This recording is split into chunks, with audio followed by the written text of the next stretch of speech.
আপনারা যারা চেন্নাইতে আসবেন, চেন্নাই সেন্ট্রাল রেলওয়ে স্টেশন থেকে বেরোবেন, আমি জানি না আমার ভয়েস কতটা আসছে, এখানে তো গাড়ি চলছে। আমি এখন কোর্টের সামনে আছি, এটা ওল্ড কোর্ট, আর সামনে এখানে রয়েছে কর্পোরেশন বিল্ডিং। তো আপনারা যারা আসবেন অটোওয়ালার প্ররোচনায় কখনোই পা দেবেন না। আমি পরবর্তী ভিডিওগুলো আপলোড করতে থাকবো। আমাদের কোনো হোটেল বুকিং ছিল না। ভোর 3:05 ট্রেনটা আসে এবং আমরা স্টেশন থেকে বেরিয়ে একজন অটোওয়ালার পাল্লায় পড়ি। আমরা ভেবেছিলাম স্টেশনের পাশে যে হোটেলগুলো রয়েছে, আমি দেখাচ্ছি ভিডিওতে, উনি সেখানে নিয়ে আসবেন, বাট উনি সেখানে নিয়ে আসেননি। উনি ভেতর দিকে মেরিন ড্রাইভের দিকে একটা জঘন্য হোটেলে আমাদেরকে নিয়ে গিয়েছিল। সেই হোটেলের ভিডিও আমি শর্টস প্লাস লং ভিডিও দুটোতেই আপলোড করব, আপনারা দেখবেন, চেক করে নেবেন। ওর থেকে জঘন্য হোটেল হতে পারে না। ভাড়া নিয়েছিল 2000 টাকা 24 ঘন্টার জন্য। আপনারা দেখবেন, ভিডিও তো আমি দেবই। আর যদি আপনাদের হোটেল বুকিং থাকে তাহলে আপনি অটোওয়ালাকে বললেন, সে নিয়ে গেল, দ্যাট ইজ ওকে। কিন্তু যদি আপনাদের হোটেল বুকিং না থাকে, আপনারা সোজা হেঁটে আসবেন।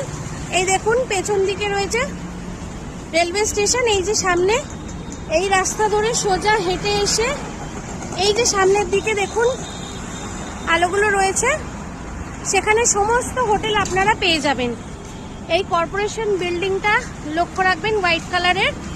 এই যে দেখুন, এই বিল্ডিংটাকে খেয়াল রেখে একদম রাস্তা দিয়ে সোজা হেঁটে গেলে প্রচুর ভালো ভালো রুমস অ্যাভেলেবেল রয়েছে কমের মধ্যে। আর উনি আমাদের বেশ অনেকটা দূর, মানে রেলওয়ে স্টেশন থেকে অনেকটা দূরে নিয়ে গিয়েছিলেন। আমরা পরবর্তী হোটেলগুলোতে কথা বলে জানতে পারি যে এই যে হোটেলে নিয়ে যায় অটোওয়ালাগুলো, সেক্ষেত্রে ওনাদের 75% প্রফিট থাকে। সুতরাং আমাদের 2000 টাকা নিয়েছিলেন হোটেল থেকে 24 ঘন্টায়, তাহলে ওনার লাভ কতটা বুঝতে পারছেন। আপনাদের হোটেল বুকিং থাকলে আপনারা বলে দেবেন, তাহলে ওরা নিয়ে চলে যাবে। আদারওয়াইজ সোজা এই রাস্তা দিয়ে হেঁটে আসবেন। এই দেখুন কর্পোরেশন বিল্ডিং, একদম সেন্ট্রাল রেলওয়ে স্টেশন থেকে, মানে চেন্নাই সেন্ট্রাল রেলওয়ে স্টেশন থেকে বেরিয়ে সোজা হাঁটবেন, বা কোনো পুলিশকে জিজ্ঞেস করবেন, বলে দেবে। আমরা ভেবেছিলাম উনি এদিকেই আনবেন, কিন্তু উনি আনেননি। সুতরাং একটা স্ক্যাম আমাদের সাথে হয়েছে, ভীষণ বড় স্ক্যাম। আপনারা এই ভুল করবেন না।